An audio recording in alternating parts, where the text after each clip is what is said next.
அனைவருக்கும் அற்புதமான ஆன்மீக வணக்கம். சிவாய நமக. தென்னாடுடைய சிவனை போற்றி, எந்நாட்டவர்க்கும் இறைவா போற்றி போற்றி. ஓம் நம சிவாய. இன்னைக்கு ஜனவரி 14, 2026. நான் உங்கள் பேரன்பிற்குரிய மருதமலையார் என்கிற மருதமலை ஏகேஜி சித்தார்த்த பின்மணி, தமிழ்நாடு மாநில துணைத் தலைவர், இந்து தர்ம பாதுகாப்பு பேரவை நிறுவனர் அண்ட் தலைவர், ஸ்ரீ மருதமலையார் அறக்கட்டளை. ரொம்ப அற்புதமான இந்த திருநாள் போகி பண்டிகை.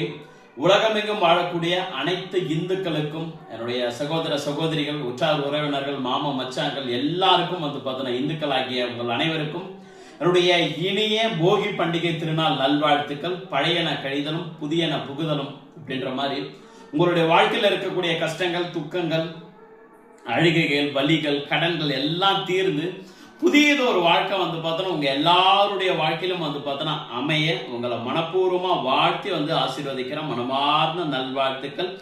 16 செல்வங்களையும் பெற்று பெருவாழ்வு வாழ்ந்து பரிபூர்ண ஆரோக்கியத்தோடு தீர்க்க சுமங்கலியாக வாழ மனதார வாழ்த்தி ஆசீர்வதிக்கிறேன். மனமார்ந்த நல்வாழ்த்துக்கள். சிவாய நமக. தீர்க்க சுமங்கலி பவா, ஆயுஷ்மான் பவா.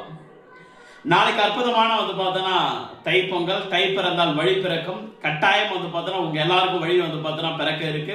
அதே மாதிரி தமிழ்நாட்டுக்கு ஒரு பெரிய விடிவு காலமும் பிறக்க இருக்குங்களே. 2026 இந்துக்களுடைய மனதை புண்படுத்தாம இருக்கக்கூடிய, இந்துக்களுக்கு பாதுகாவலாம் இருக்கக்கூடிய, சனாதன தர்மத்தை போற்றி பாதுகாக்கக்கூடிய, இந்து தர்மத்தை போற்றி பாதுகாக்கக்கூடிய இந்துக்களையும், இந்து மத கடவுள்களையும், இந்து மத கோயில்களையும், இந்து மத பிராணங்களையும் கட்டி காப்பாற்றக்கூடிய ஒரு இந்துத்துவ சனாதனவாதி தமிழ்நாட்டுடைய முதலமைச்சர் 2026 வரத்தான் போறார்.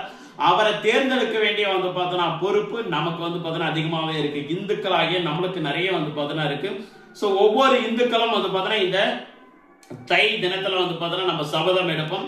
கட்டாயம் 2026 ஆட்சி மாற்றத்தை கொண்டுட்டு திமுக அரசாங்கம், இந்துக்களுக்கு விரோதியான திமுக அரசாங்கத்தை அடியோடு தூக்கி ஓரங்கட்டி வச்சுட்டு தேசிய ஜனநாயக தலைமையிலான பாஜக தலைமையிலான ஒரு கூட்டணி அரசோட ஆட்சி அமைக்கணும் அப்படின்ற ஒரு முடிவை ஒவ்வொரு தொண்டர்களும் எடுப்போம். ஒவ்வொரு இந்துக்களும் எடுப்போம்.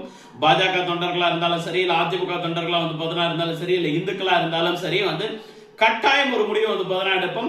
இந்துக்கள் பண்டிகைக்கு வாழ்த்துக்கள் சொல்லாத முதலமைச்சர் அப்புறப்படுத்த வேண்டிய வேலை நம்மளுடைய வேலை. கிறிஸ்துமஸுக்கு வாழ்த்துக்கள் சொல்லிட்டாரு, பக்ரீத்துக்கு வாழ்த்துக்கள் சொல்லிட்டாரு, ரம்ஜானுக்கு வாழ்த்துக்கள் சொல்லிட்டாரு. ஆனா நம்மளுடைய இந்துக்கள் பண்டிகைக்கு, பொங்கலுக்கு வாழ்த்துக்கள் சொன்னாங்களான்றத மட்டும் பாருங்க, சொல்லவே இல்லை. திமுக கூட்டணி கட்சிகளும்